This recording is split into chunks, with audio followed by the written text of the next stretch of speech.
Say I won't. New Life is the Kid GP. This is Listen Up. So good to see y'all this Sunday. And New Life, I want to talk to you about something that should be important to each and every one of us in here. And I want to talk about who's on your team, New Life. You got to watch who's on your team. And in the Bible, it gives us a great description about this. Now, King David, he had an army. He had men that were fighting for him. But in the Bible, it talks about his squad, New Life. You hear me? And there's a difference between having an army and having a squad. We should all have a squad.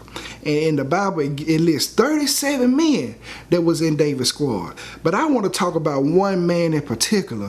One man who wasn't even in the top 3, but his name was more mightier than all the men. A man that we should have on our team as well. And his name goes by Benaiah, New Life. And I just want to read you some of these characteristics of Benaiah. Now, the Bible only gives about 3 verses of him.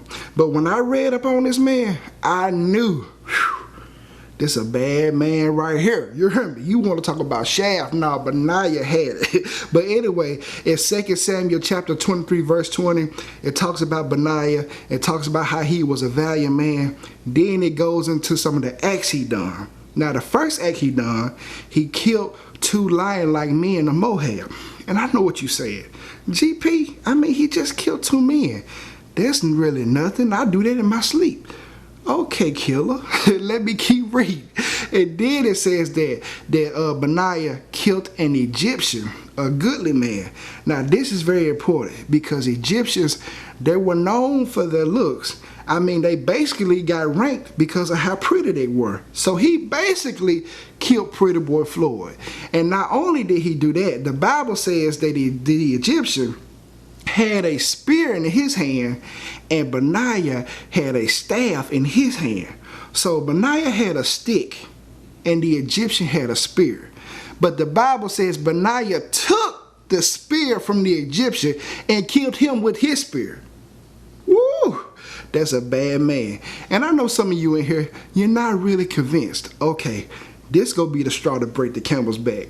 Now, Benaiah, it says in the Bible that in the midst of the snow, Benaiah kills a lion in a pit. And I know you're saying to yourself, GP, that's really nothing. Are you crazy? So let me get this straight.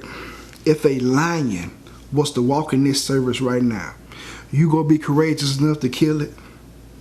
No, but you was just scared of them dogs that were loose in front of the church a few weeks ago. But now you a lion tamer. Liar. But anyway, I want to paint this picture for y'all. You walk out of this church door right now and it's snowing, ice on the ground, and all you can see is really the breath in front of your face. And the next thing you know, you hear twigs snapping, but they're not from your feet.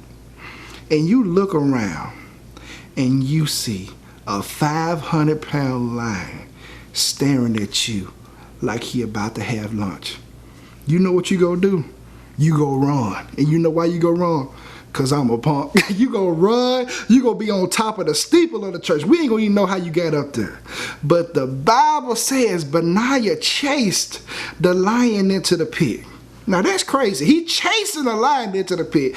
And next thing you know, probably he go down in the pit with the lion and all you can hear is scratches and growls and screams. And the next thing you know, it gets quiet. And Benaiah comes out the pit looking like King Jaffe Joe. This boy got a lion coat on, y'all. And I'm telling you this right here.